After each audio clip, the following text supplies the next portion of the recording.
সঞ্চয়, সঞ্চয় আর সঞ্চয়। বর্তমানে দাঁড়িয়ে ভবিষ্যতের জন্য সঞ্চয় করতে হবে, এটা খুব স্বাভাবিক।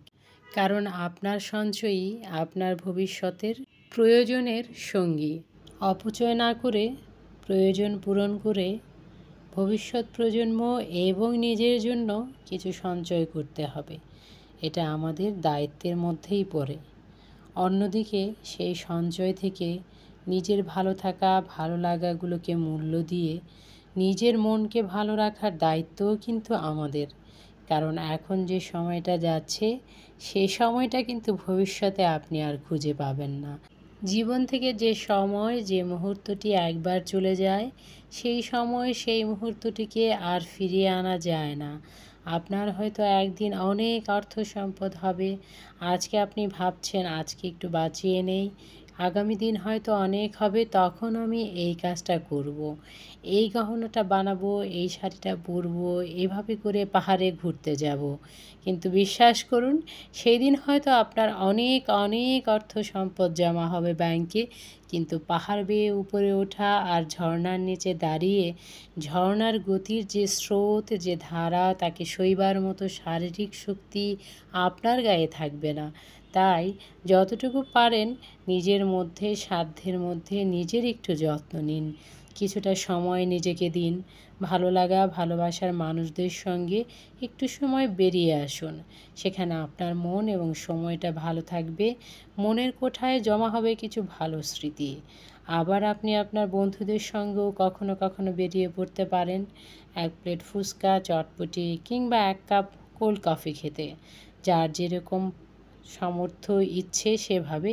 এখানেও আপনি যে শক্তি পাবেন, সেটা আপনাকে দীর্ঘদিন মানসিকভাবে, শারীরিকভাবে ভালো থাকতে সাহায্য করবে। আবার আপনি নতুন করে সঞ্চয় করতে শুরু করবেন।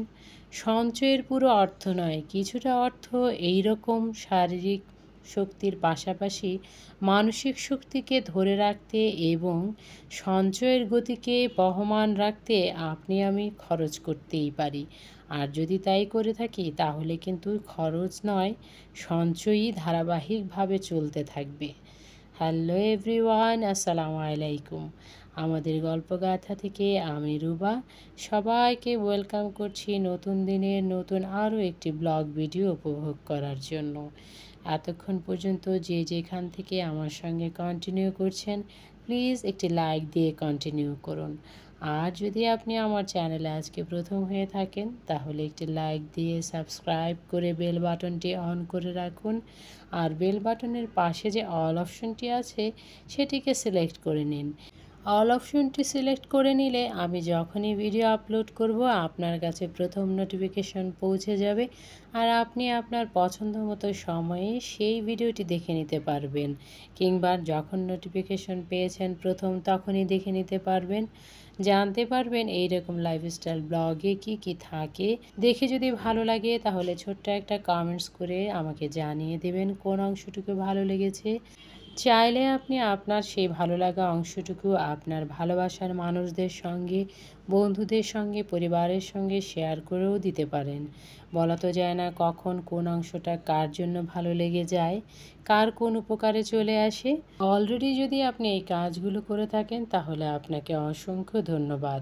থাম্বনেইলে যা বলেছি, আজ সকাল থেকে সন্ধ্যা যা যা করেছি। গল্প করতে করতে আমি তো ব্লগটা শুরু করে দিয়েছিলাম সকালবেলা থেকে। ওই যে ড্রয়িং রুমের পর্দাগুলো সরিয়ে বেলকনির গাছগুলোর সঙ্গে কথা বলছিলাম। তারপর একটু আর্লি মর্নিংয়ে আমরা বেরিয়ে গিয়েছিলাম, বাহিরে কিছু কাজ ছিল। সেই কাজগুলো সেরে ভীষণ ক্ষুধা লেগে গিয়েছিল, বেজে গিয়েছিল প্রায় 11টা। একটা রেস্টুরেন্টে ঢুকে সুন্দর গোছানো, পরিষ্কার পরিচ্ছন্ন ছিল সে পরিবেশটা। সেখানে আমরা কিছু রুটি, সবজি আর পায়া দিয়ে নাস্তাটা করে নিয়েছি। তারপর বাসায় এসে অনেক কাজ গুছিয়ে নিয়েছি। গুছিয়ে নিয়ে সন্ধ্যার পর আবার বেরোতে হবে, সেই প্রিপারেশনটাই চলছে। এই যে একই সঙ্গে রান্না করে নিচ্ছি। হালকা পাতলা কিছু লাউ দিয়ে, টমেটো দিয়ে একটা নিরামিষ সবজি করে নিয়েছি। তাড়াতাড়ি করার জন্য প্রেসার কুকারে লাউকে একটা সিটি দিয়ে দিয়েছি। একটা সিটিতে লাউটা গলে গিয়েছে। তারপর হালকা করে অল্প তেলে বাগার দিয়ে নিয়েছি। ওটা ছিল লাউয়ের নিরামিষ। অন্য পাশে স্টিক নুডলস রান্না করে নিয়েছি। আবার ফেরার সময় কিছু বাজারও করে নিয়েছি, কারণ ঈদের ধামাকা, কেনাকাটা, খাওয়া দাওয়া, বিয়েবাড়ি, দাওয়াত সব মিলিয়ে এইরকম হালকা নাস্তাগুলো একদমই ছিল না, তাই বাসায় ঢোকার সময় দুপুরবেলায় ওগুলোকে নিয়েই এসেছিলাম। এই তো রাতের বেলায় লাউ সবজিটা করে নিয়েছি আর টমেটো দিয়ে ডিম ভাজি।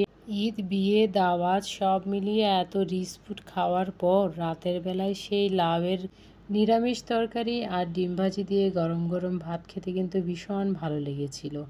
আর এই যে এখন সন্ধ্যার সময় ছেলের জন্য স্টিক নুডলস করে দিয়েছি, আর আমরা যে নিয়ে এসেছিলাম মুড়ি চানাচুর, সেটাই বানিয়ে নিচ্ছে আপনাদের ভাইয়া। ও যখন বাসায় থাকে তখন আমি একদম এইসব কাজ করি না।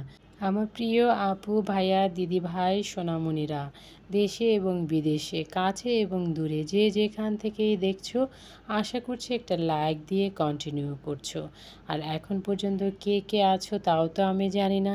যদি দেখানো কোনো অংশ ভালো লেগে যায় তাহলে ছোট্ট একটা লাইক দিয়ে শেয়ার করে আমাকে ছোট্ট একটা কমেন্টস করে জানিয়ে দিতে পারো তোমার কোন অংশটা ভালো লেগেছে। নতুন এবং পুরাতন সকল বন্ধুদের জন্য আমার অন্তঃস্থল থেকে রইল নতুন বছরের অনেক অনেক শুভকামনা, এবং তাদের জন্য রইল সফলতার দোয়া। মৌরি মাখা তো হয়ে গিয়েছে, সাথে ছিল যত্ন, ভালোবাসা আর বিশ্বাস। মাখামাখি মুড়িতে বেশ ভালো টেস্ট হয়েছিল। অফ ক্যামেরায় কিন্তু আমি চাটাও করে নিয়েছি। সুন্দর সুন্দর কমেন্টস করে যে সকল বন্ধুরা আমাকে প্রতিদিন নতুন নতুন কন্টেন্ট তৈরি করতে মানসিকভাবে উৎসাহ দিয়ে যাচ্ছে, সেই সকল বন্ধুদের প্রতি রইল আমার অন্তরের অন্তঃস্থল থেকে অনেক অনেক শ্রদ্ধা এবং দোয়া। সবাই ভালো থাকুন, সুস্থ থাকুন। একটু লক্ষ্য করে দেখো, চাঁদটা কিন্তু বেরিয়ে এসেছে। আমরা যখনই বের হই রাতের বেলায়, চাঁদটা কিন্তু আমাদের সঙ্গে সঙ্গে বেরিয়ে পড়ে। সে কি আমাদের কিছু বলতে চাইছে? চেনা শহর, চেনা জায়গা, চেনা রাস্তা, চেনা আপন মানুষের হাত ধরে এইরকম রিকশায় ঘুরতে এবং সাথে সাথে প্রয়োজনীয় কাজগুলো করে নিতে আমার কিন্তু ভীষণ ভালো লাগে। আজ এই পর্যন্তই, দেখা হবে নতুন কোনো দিন নতুন কোনো ব্লগে। সেই পর্যন্ত ভালো থাকুন, সুস্থ থাকুন। আসসালামু আলাইকুম। আরও একবার শুভ নববর্ষ। টাটা।